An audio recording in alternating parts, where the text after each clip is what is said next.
प्रधानमंत्री नरेंद्र मोदी के 2 दिवसीय प्रवास पर राज्यसभा सांसद नरेश बंसल ने बयान दिया है। उन्होंने कहा कि पीएम का उत्तराखंड से असीम प्रेम है। पीएम मोदी बाबा केदार के दर्शन के लिए वक्त वक्त पर आते रहते हैं। उन्होंने बताया कि पीएम ने माणा गांव को टूरिज्म डेस्टिनेशन का नाम दिया है, टूरिस्ट विलेज का उन्हें नाम दिया गया है। इसके साथ ही देश के सबसे लंबे रोपवे केदारनाथ और हेमकुंड रोपवे का काम भी हो रहा है। इससे प्रदेश की आय में भी वृद्धि होगी।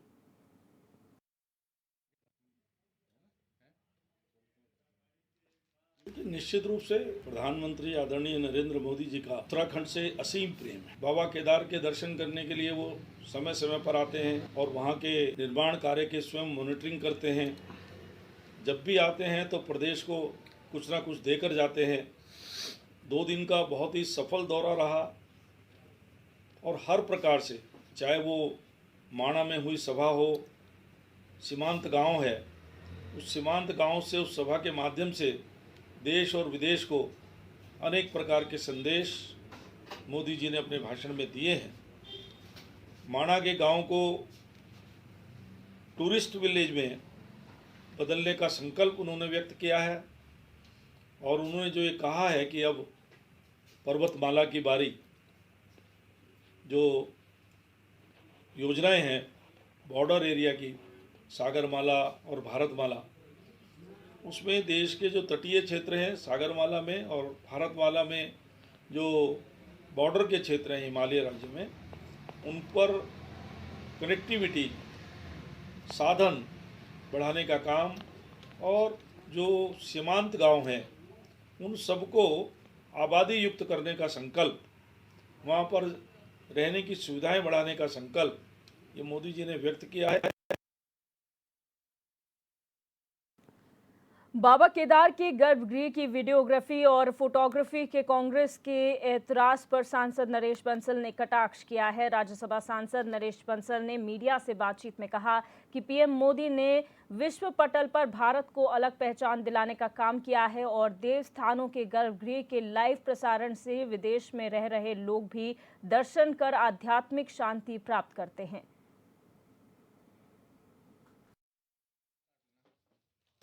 देखिए, भारत की सांस्कृतिक विरासत को विश्व के पटल पर लाने का काम ये केवल प्रधानमंत्री मोदी जी ने किया है।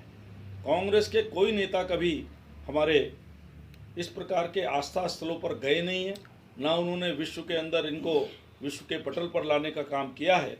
इस प्रकार के कामों से भारत के बाहर भी जो आस्थावान लोग रहते हैं, जिनकी आस्था हमारे आस्था स्थलों में है, वो जो फोटोग्राफी होती है गर्भगृह की और उनसे सामने आते तो उनको आध्यात्मिक शांति भी मिलती है और वो इस संकल्प को भी करते हैं कि वो भी दर्शन के लिए आएंगे। हरदा के राजनीति से संन्यास लेने के शगुफे पर राज्यसभा सांसद नरेश बंसल ने खासा तंज कसा है। बंसल ने मीडिया से बातचीत में कहा कि हरदा राजनीति के बियाबान में भटक रहे हैं और उनका हाल घर के बच्चे जैसा है, जिसे बाहर दोस्त डांटते हैं और घर में मां डांटती है।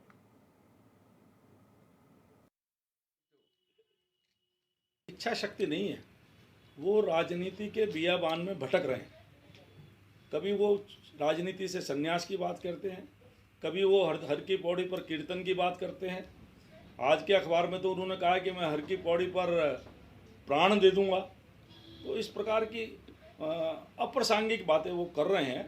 मुझे लगता है कि लंबे समय तक सत्ता से बाहर रहने के कारण उनका संतुलन कुछ गड़बड़ा गया है और उनकी स्थिति ऐसी होगी जैसे कोई बालक होता ना, वो कहता घर में आए तो माँ डांटे और बाहर जाए तो दोस्त डांटें।